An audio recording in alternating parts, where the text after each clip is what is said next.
Welcome to the Ages of Rock podcast with your hosts Bill Algie, Dennis Talbot, and Alan Tate. We are three guys who have one thing in common, a love of rock and roll. Our goal is to talk about all things rock. We hope you find this show intriguing, funny, and occasionally highly opinionated. Enjoy! Rockin' Pod is back. The annual celebration of rock returns to Nashville. This convention brings together the best rock stars, music podcasters, vinyl and memorabilia vendors, and rock fans from all corners of the globe. Special guests include Michael Sweet of Stryper, Brian Forsyth of KISS, Jason Beeler of Saigon Kick, Eerie Vaughn of Danzig, and members of Exodus, Roxy Blue, Every Mother's Nightmare, Kick Tracy, and more. Music podcasts from all over North America will be recording on-site all weekend. Special pre-party featuring the rock and roll residency, The Talisman, 8-Ball, and Lipstick Generation on Friday night. Rockin' Pod Expo on Saturday. Join us at the Nashville Airport Marriott August 9th and 10th for Rockin' Pod. Podcast registration and tickets and VIP packages available now at rockinpod.com.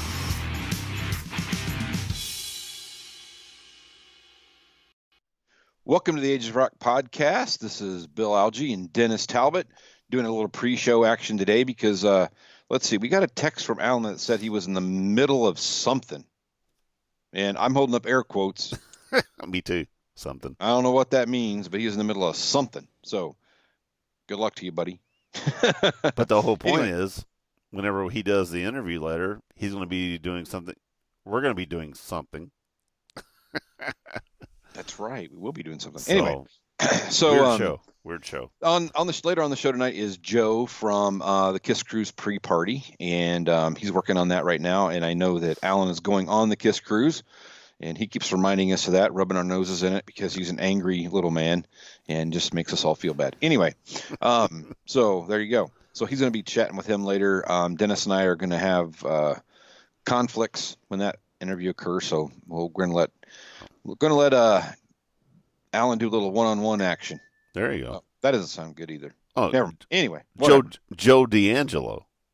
There you go. There you all go. right. That's who it is. There you go. So anyway. All right. So, and let's see, music news. I want to give a shout out before we get too deep into this to the I Love It Loud podcast. On the way, I drove 12 hours today from West Point, New York to home and spent a couple hours or an hour and a half or so listening to the I Love It Loud podcast. Peter and Vinny did a show about live albums, which was really a really good show. I was impressed by the number of live albums the two of them have listened to. I don't think I've listened to that many live albums because most of the time I can't get past the screaming and all that. It just kind of gets on my nerves. But Sure. did make me write down. I made a middle note of a few that I need to download. The Thin Lizzy live album. I've never heard it, so I need to listen to that. And I'm sure it's probably great. I figured you probably do. It's awesome. Iron Maiden, their first live album, or it was around the Power Slave time. I have to look at that too. That was the tour that I saw. Yeah, Live After Death. So, that's good. Yeah, I need to look at that one. And then, but the one I thought was missing was Alive 3, which to me that's a phenomenal record. The sound of their sound during that time was really good. It was. I mean, they mentioned 1 and 2, but Alive 3 to me was a really, really good record. So anyway, but shout out to those guys. They do a great show. So catch them if you can. I Love It Loud podcast. And then while I got the mic, go ahead. I am let's see, Friday night, I'm sitting in the hotel room and start looking through Facebook, and I see a picture of our buddies Peter from the I Love It Loud podcast and Steven from Potter and Help podcast at Wilkes-Barre, and they are seeing Ace Frehley, and I am about 30 minutes away in a hotel room. and had no idea. That's and funny. It was too late. So I was like, damn, I could have joined those guys and we could have had a great time. Actually, I told Noah about it. He's like, I'd have went. Well, too late because it's too late. But anyway, So I missed an opportunity there. That kind of sucked. There was a bunch of people actually there. There was a Matt Porter and a bunch of other people, some other there were a bunch of podcasters. people. Yeah. And to bring that, and glad you brought that up because Steve does the Potter Than Hell podcast, and I will be on that actually this coming Friday. Our show comes out on Thursday. Their show comes out on Friday, and I'm on there talking with him, and we're talking about the Aussie years of Black Sabbath. It was a fun show. Had a good time. It's cool. So check that out if you get a chance, and check out Potter Than Hell podcast on wherever you get your podcasts. Through so there's some podcast other podcasting. There you go. I'm sure they give us some love too. I saw a list on there. Steve was on here, and Alex said it. He's a good guy, great guy. Yeah, they're all good guys. It's awesome. Yeah. All right, what else you got, man? All right, so what music news do you have before you start going to the music news? Music news. Actually, and I remember what I was going to talk about. From Y&T, is it Dave? Is it Manicotti? No, Manicotti. That's not manicotti. That's Manicotti's like a lasagna. It's like type. a lasagna. So anyway, he put out a thing this week because he ended up calling or has been talking to Universal Records about getting his masters, and originally they told him that his masters were fine. And just recently, this is why he put out this note on Facebook or put out a press release basically saying he has now been told that all the Y&T masters were in that fire also and lost everything.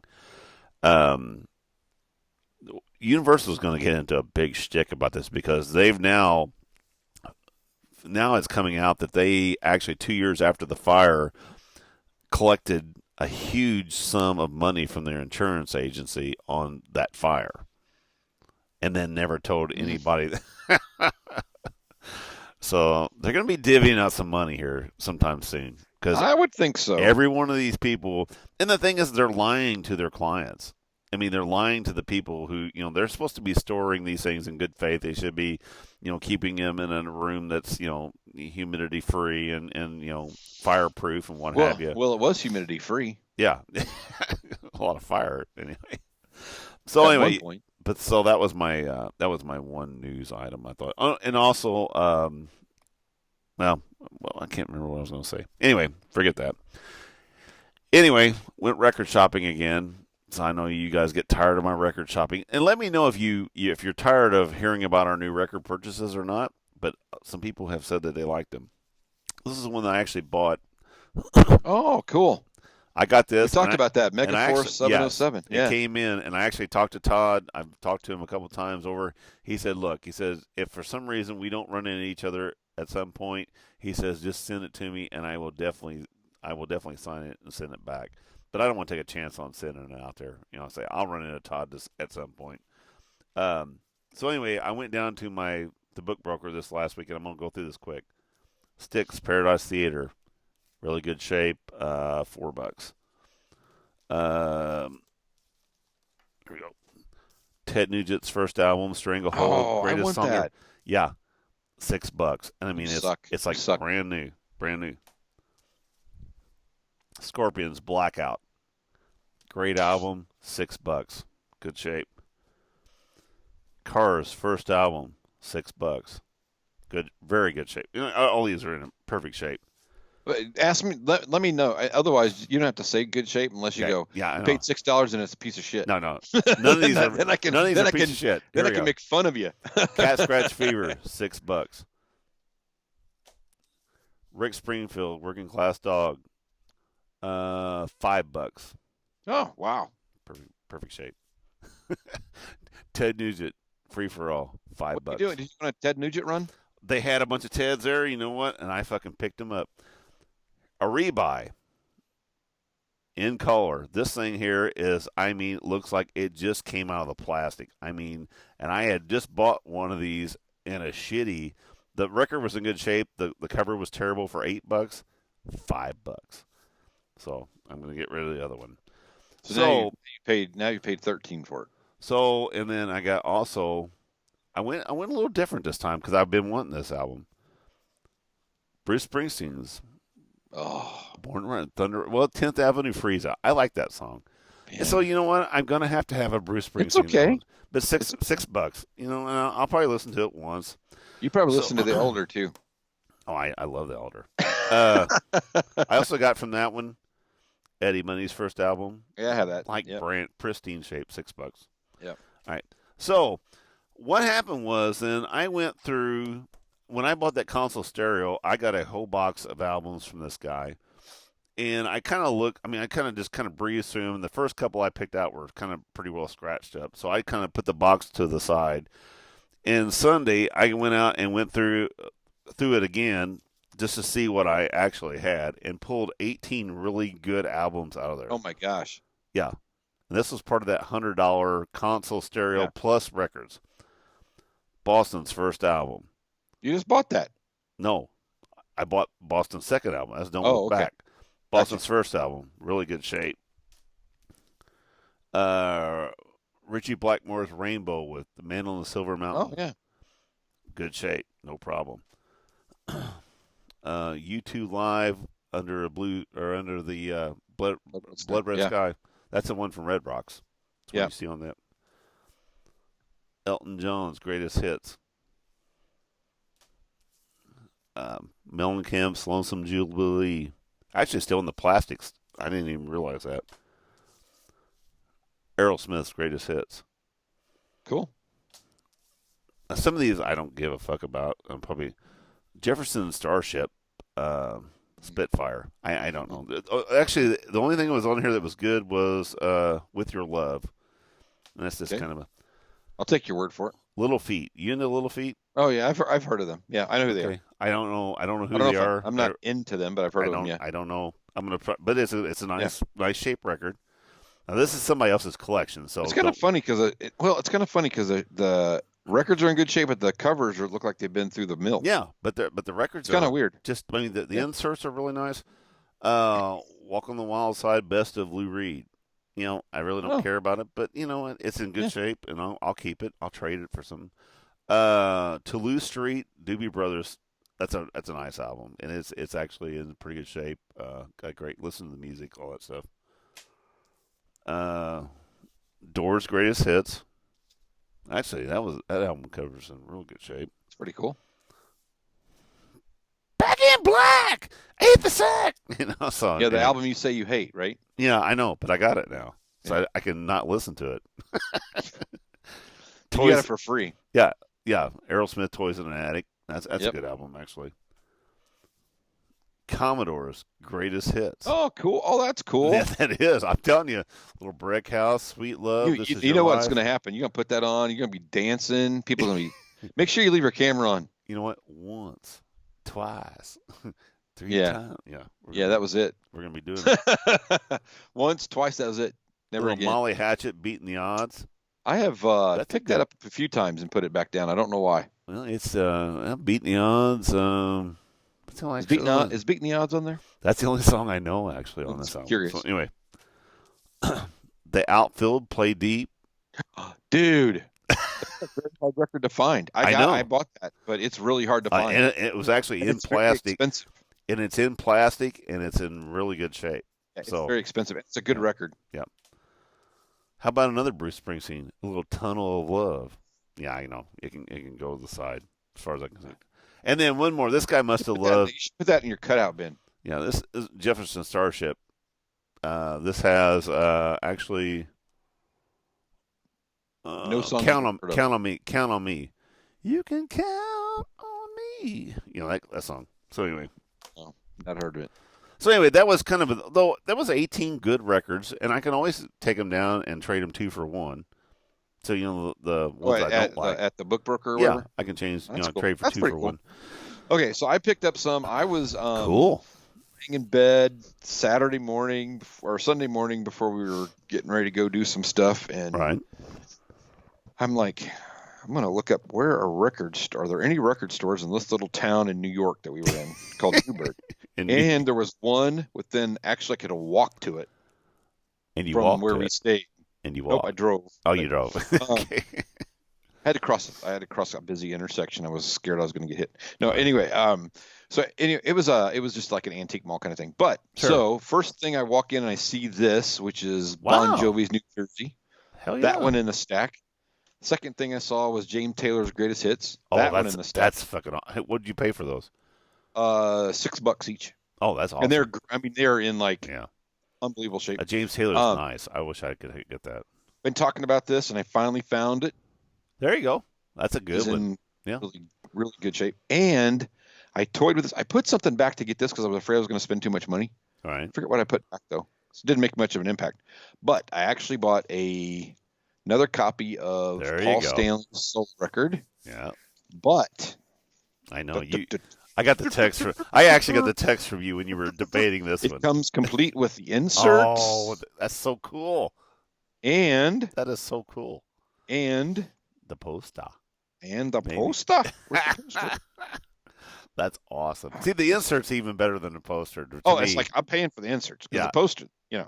And the cover's not in very good shape. I think mine is probably in better shape, but even if it isn't, but I got the poster. So the poster's awesome. So I lay the poster. In really nice shape. Oh yeah, it's great. It's in pristine shape. Yeah. Oh, so I lay the poster out on the bed, and either Alex or Noah goes, "It's ripped." I'm like, "No, dude, it's cut so they fit together." It's a puzzle. It's a puzzle. Oh. But no, those inserts are awesome. So I got those. Yeah, see, it's kind of nicked up. It looks like a cutout, but I don't think it's actual cutout. No, it's not a cutout. That's just been bent. It's all bent up. But it's been probably beat on the side and everything. It's kind of funny because they had Peter Criss's solo album too. You told me. Which you'll think this is funny. The Peter Criss solo album cover was in mint condition because why? It had never been played. Nobody fucked with it. Nobody. And the guy wanted way too much money for it, and I left it there because you wanted. What it said? $22? Yeah, he wanted like $22 for it. I'm like, I'm not paying. Now, did it have the poster in it? Yeah, it had the poster. It had the insert. Yeah. Oh well, that's not too bad though for an insert and a poster. If you're a Peter Criss fan, that's not. You didn't tell me that. Yeah, but I'm not. Yeah. Anyway, I don't. I mean, I'm not. It's not that I don't like Peter Criss. It's just that's right. The condition of the cover was meaningful in the fact of how often it got played, unlike the Paul cover that looks like it got played often. Anyway, and you know what? So that's our music stuff. Yeah. And please, like Dennis said, let us know if you. We just do it because it's kind of fun, but if you think it's boring and you hate it and you want us to stop, let us know. The other thing I got this week was I know you guys are thinking this is weird. And Mitch, this is like what Mitch used to do a thing where they'd like pull out crap that Mitch bought or had. Right. So I've been buying the Funko Pop things. So I've got the new Gene Simmons. I have the old Gene Simmons. What is a Funko Pop? I don't even know what that is. It looks like the little vinyl guys. They have the big heads. Okay, you got the big heads. Okay, I got you. Yeah. I know what you're talking about. The one I have is worth $150. So I tried to buy. I looked for it, and it's worth $150. So I've got there's a new set that just came out. I have the new, and I have Gene, and I've ordered the other three.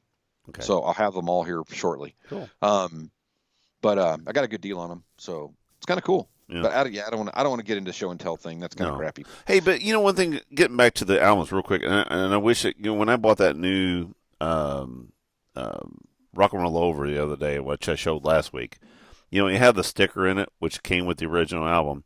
I wish they would actually make up another, like whatever sheet that they had in there for that buying, and maybe just put in there, like even put like a real lightly across it, just sample or something, where you know that it's not a real buy sheet. You're muted, Bill. Muted. I can't hear you. I hit the button like 3 times. But you mean if you buy a new one, like if you're buying a new reissue, just put that sheet in there, but put it on there basically just sample or something where you could actually kind of look at it again. Too damn late. Yeah, too damn. Yeah. Do you want to order this shit? You can't. You should have bought it back in 75 or 77 or whatever. But it would be nice to be able to kind of be more of a kind of a reminiscent thing when you open that album up. You're like going, oh goddamn, I remember this sheet. Yeah. This is the stuff I could have bought, and I wanted this, or I bought this. Have you looked at this thing? Because if you think about it, it's kind of nuts. Because where's it at? What'd I do with it? Because you got to find it. Shit. thought it It's was in the right album. It's a right next to no, the I know poster. it's in there, but So literally, what did they have with it? I can't So remember. the belt buckle is $6, and now they're $150. Oh my God, $6! Wow. Yeah, $6. The Paul Stanley keychain was $4.50. Right. Paul button was $1. I mean, with the shipping on it, had to be like Probably was no shipping. 50 Had cents. $1 for shipping. $1. Okay. Order shipped to Canada at $1. So normal it'd been 50 cents or whatever. Yeah, no, I don't know that it was anything. But you know what though? When I was a kid, $6 was a lot of money. It doesn't say anything it didn't say anything. Oh, postage and packing, 50 cents per item. There you go. 50 Now cents. it's like $9. Yeah. Like you can buy a T-shirt now, and the ship it's going to cost $9. Shipping and handling costs as much as the actual purchase. Yeah, the necklace was a concert book was $3. Comic book was $1.25. Kiss Meets the Phantom was $2.50. Wow. It's nuts, man. It is. Well, those were the days. I mean, we lived them and enjoyed them. You know what? People don't do that anymore. People are putting out vinyl, and they're just putting out colored vinyl that looks like garbage. Yeah. And if you're gonna go through the effort, but Sell do some something like this. stuff. But you know what? I mean- You know what? Don't do anything like this because that's what Yeah. our guys did. That's what our guys Think did. of your own crap. That's your own problem. Anyway, All right. So as far as that, I really have nothing else going on. I know we got a guest coming up, and Alan's going to be doing this solo, but he's going to be on the cruise, so this will be his ordeal. So yeah, so you guys get to actually hear Alan talk. how much you want to make a bet? How much? How much Well, he's going to talk? I'm gonna go with he talks for 4 minutes and 7 seconds. I'm going to say. I'm going to go lower. I'm just going to say lower. Anyway, so we're going to head out at this point, and we're going to send it to Alan and Joe. Hey, Joe, how you doing? I'm good, Alan. Thanks for having me. Anytime, my friend. So you've got this event coming up right before the KISS cruise called Kruisefest. Is that correct? That is Kruisefest.com. That's cruise with a K. Just like everything else KISS related. Pretty much. Well, Pretty much. So tell the have you audience checked out the what's going website? on there. Well, it's a 2-day festival, and we've done these pre-parties a few times. We did one in New Orleans. We did one last year, which one had Vinnie Vincent and 4x Fate, which you may have seen the YouTube videos. This year we're doing. We kind of had a discussion about that YouTube video. Yeah? I can only imagine. Well, we only had words to say about one certain person on the stage, but we'll leave it at that. Yeah, I figured as much, but it's good. I mean, we enjoy this. We're fans. We got a great team this year. It's myself, Neil Davis, Jay Jadovsky, and Bill Allward, and we got a great team. I mean, it's a bunch of guys who all go on the KISS cruise. I've been booking bands and doing promotions for bands for, well, really 30 years. I started when I was 18. I'm 48. For the last 30 years, off and on, I've been booking bands, and this just seemed like something to do. And as a promoter, you look at an event, you want to create something that's so awesome, you want to go to it. And that's how I feel about this year's event. This is an event that if I wasn't going on the KISS cruise, I would fly to Miami to go to. I'll give you a little lowdown on what's going on. It's 2 days. It's the Monday and Tuesday before the cruise. The cruise leaves on Wednesday. That's October 28th and 29th. And again, if you go to Kruisefest.com, all that info is there. But Monday is cool. What we did was, Sebastian Bach is going to headline on Monday. And he's doing the first Skid Row album from start to finish as part of his set, which is pretty cool because it's the 30th anniversary of that album. Which actually means something to me because when I was in high school, my last year in high school, that album was a big part of my playlist at the time, which by the way, playlists back then were nothing more than a cassette tape. So you get the point. But Sebastian's going to headline. That's when we called them mixtapes. Yeah, exactly. And that album was a big part of the mixtapes we put together back then, But what we did is we wanted to do something different. And the band that's opening for Sebastian is the Kruisefest All-Star Band, which is Ace's band, Ace Frehley's band, minus Ace. So it's Ryan, Jamie, Phil, and the drummer, I believe his name is Matt. Matt Starr. Yeah, Matt Starr. Those guys are the all-star band. They're going to do a couple of songs, and then they're going to start bringing people up, like John Regan and Todd Howard. They're going to jump up there and do a couple of songs. Bob Kulick's going to do a few songs. Pete Fry from a band called Jaded Past, which is opening for the All-Star Band, he's going to jump up with the tune. You know, John Corabi's going to be in the house, so hopefully John gets up on stage. And we've got a few tricks up our sleeve that should make a really, really cool thing. And what we're doing, basically, to me, is putting together a lineup that people are talking about for a long time. Something that they're not going to see anywhere else. And I think it's going to be exciting. I think people are really going to love it. Well, that sounds like a good time. I'll be flying down on the 29th, so I'm more interested in what's going on that night. Okay. On Tuesday, during the day, John Corabi will be doing a pool party, and he'll have a band called Casterius opening from him. I believe they're from Holland. They're going to open and do an acoustic KISS set, and then John's going to do his acoustic set that he's been doing the last year on tour, which I was lucky enough to catch at a little theater near me maybe 2 months ago. And he was phenomenal. He was great. It was him and Mike Tramp. And he was great. Mike Tramp was good too. I didn't know a lot of the music because I wasn't a big White Lion, but let me tell you, he was really good. But John's going to do that set, and what's going to be cool, it's going to be outside during the day. You can be literally floating in the pool watching John Corabi play. I think it's going to be a great experience for people on vacation. That's the daytime.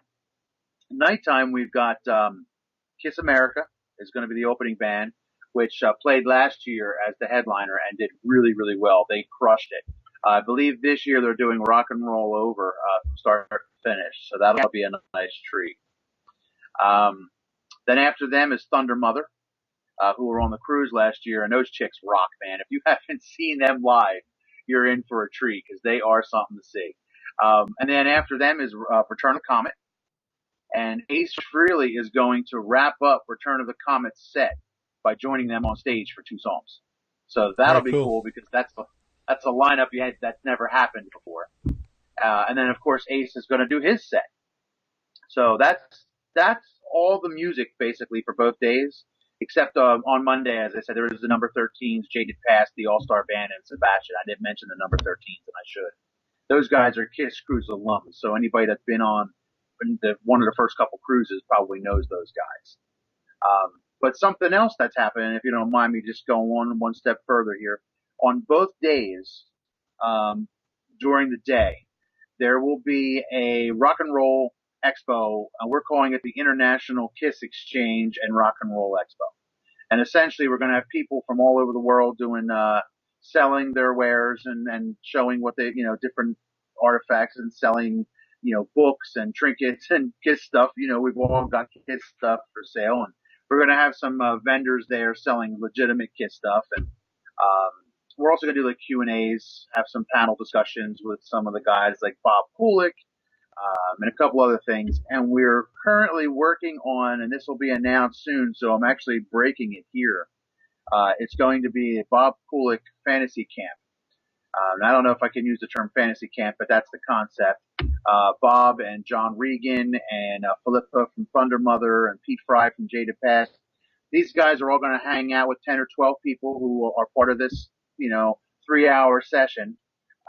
And they're going to learn how to play a song with Bob and John, and they're going to jam with them and have lunch with them and basically get to meet with them and hang out. And we're working on some special giveaways and things like that for those that are a part of that. But that should be a really neat hands-on thing for those that want to be a part of something like that. So that'll be fun. That's pretty cool. Going back to the KISS merchandise and stuff like that, do you know if there will be anybody there with any classic merchandise? I don't know the term that I want to use, but Vintage? Vintage, that's the word. Thank you. Okay. Yes. Actually, that is. I'm actually talking to a guy who's from Florida who it was going to have several tables, and that's predominantly what he has. He has a lot of stuff from the reunion era all the way back to the 70s, and he sells a lot of that stuff, which I think is cool because these are the diehards. These are the people that are looking for those items they can't find. Phil Cass from the All See Facebook page that sells a lot of things on Facebook.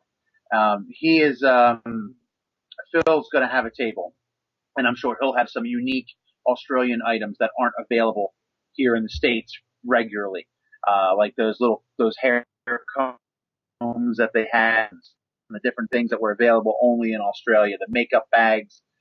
He's got some really cool Ace lithographs too. So for those that have the meet and greets, they'll be able to pick up one of these cool lithographs and Ace could sign for them because they're going to get to sign. Ace is going to sign something. So if you wanted to bring that in, most people probably already have something that they want signed, but it's still a really cool lithograph, and I'm sure he's going to have some of those. That'd be kind of cool to see. Yeah, it's neat. It's really neat. He had two different ones for when Ace went to Australia. They came up with one that was like a purplish background. I'm gonna tell you, they're really cool. They have like almost like a metallic look to them. So when you look at the poster, it kind of like changes a little bit when you turn it a little. So it's really neat. Very very well done. Right on. Anything else that is related to the Cruise Fest that you would like to bring up? Well, if anybody is interested in being a vendor, you can get information through the website, but you can also email me directly. My email is Kruisefest. That's Kruisefest with a K, Kruise Fest at gmail.com. Email me directly. I'll give you the info. I'm looking for vendors. I have quite a few, but I want this to be something really special for the fans. I want them to be able to walk around and see stuff they're not going to see anywhere else.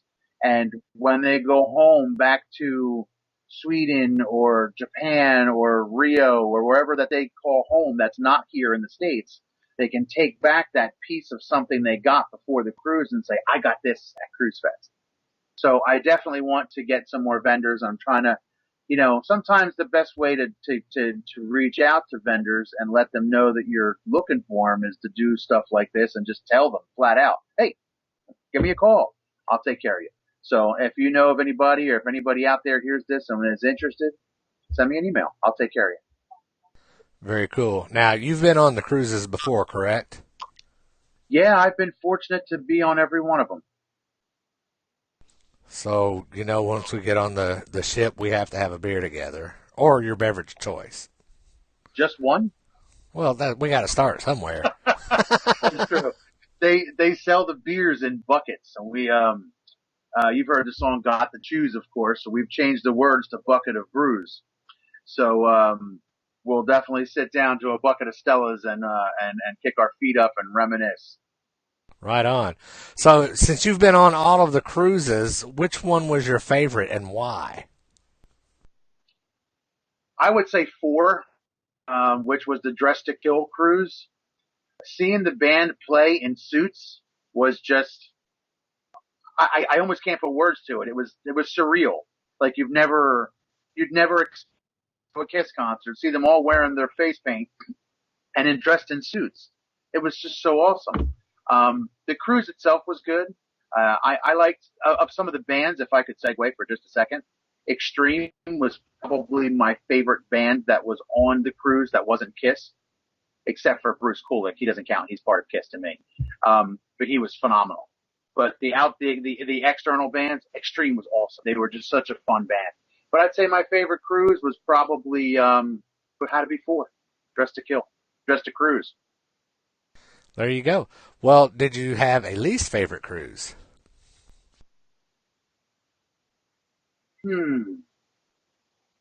I thought the last one was a little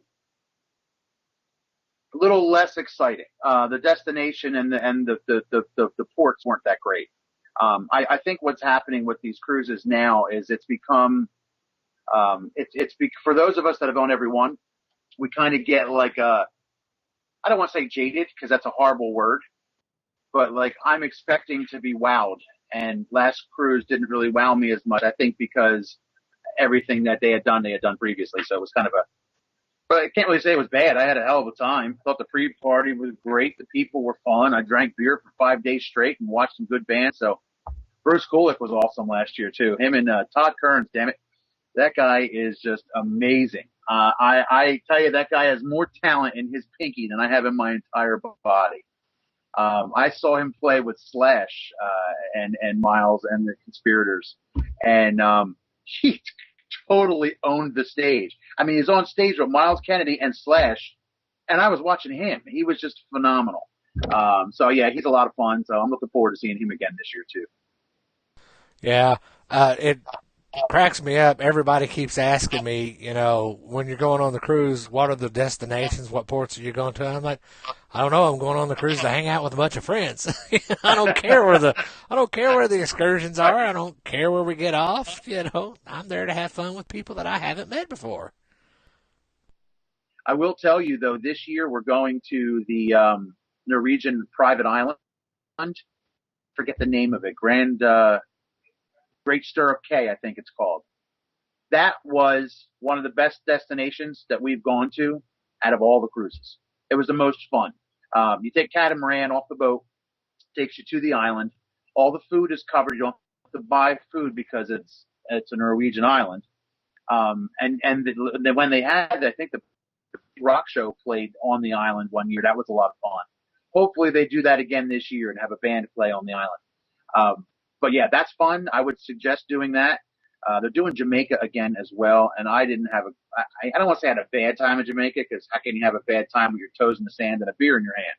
But it was one of those islands where when you got off, you just felt bad for having a couple dollars in your pocket, because you felt bad for the people that were around you that were there. It just seemed like a very poor island. And I kind of made you feel bad for the people that were there. So this year, I think we're really going to love the private island. We'll have a good time there. Yeah, my wife and I have gone on several cruises, and Jamaica is one of those destinations we've hit a couple of times. So, I understand completely what you're saying there. Yeah, and you feel for it. My wife and I went to Barbados once, and it was the same way. And you just hate to go down there and spend your money and have such a great time, and then you feel like that the people that are taking care of you go back and they just don't have the same kind of accoutrements, if you will. And it just makes you feel bad. Yeah, but I totally get it. Yeah. Well, plug your website one more time, and we'll take this out of here. All right. It is Kruisefest at the Doubletree Hilton Convention Center in Miami, October 28th and 29th. For all information, you can email me at kruisefest@gmail.com or go to our website at kruisefest.com. So that's a Kruisefest with a K. All right, man. Well, thanks for coming on the show. Thanks for having me. All right, people. agesofrock.com. You can find all of our social media information, find all the different places to listen to us or watch us if you so choose. And until next week, peace out.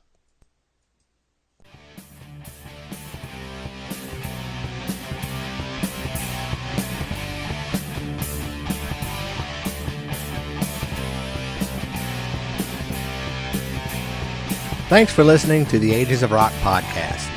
If you haven't done so already, be sure to subscribe to our YouTube channel, like us on Facebook, and most importantly, tell all your friends. Remember, you're never too old to rock.